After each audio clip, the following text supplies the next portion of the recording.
18-year-old Kyle Rittenhouse was found not guilty on 5 felony charges after he shot and killed 2 people and injured a third during last year's unrest in Wisconsin. Jurors had to decide whether the case against the armed teenager amounted to self-defense or vigilantism. News 8's Kirsten Holmes is in our newsroom right now with local reaction. Kirsten? Yeah, that verdict was vindication for Rittenhouse's supporters who say the then armed 17-year-old was only defending himself after driving across state lines armed with an AR-15 style rifle to counter Black Lives Matter protesters. Critics call the verdict a mockery of justice and point to possible biases in the justice system and a nearly all-white jury. Meanwhile, here in San Diego, both sides I spoke with say they were not surprised with this verdict.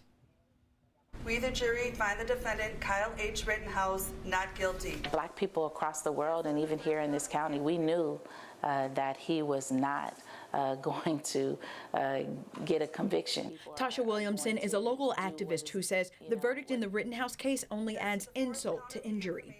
The whole purpose of the protests that Rittenhouse went to was because they shot a man in the back 7 times. She says the verdict also sends a dire warning to white allies who choose to step up or speak out about racial injustice. And when they do this, they set themselves up for incarceration, for injury, and even death. And that is what white America told white allies today. It's not that surprising the way the prosecution not only put on the case, but how the witnesses testified. Dan Green is a local defense attorney. He says the interpretation of state self-defense and gun laws are at the center of this case that's received national attention. In federal court, all the rules are the same.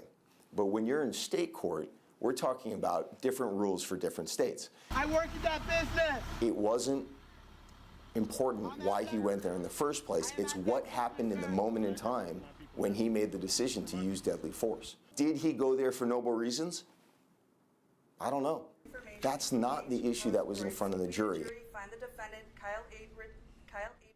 The jury took 26 hours to deliberate and were also allowed to take juror instructions home, which is unusual for courtrooms across the country, but was allowed in this particular case. They ultimately decided that Rittenhouse acted reasonably in self-defense.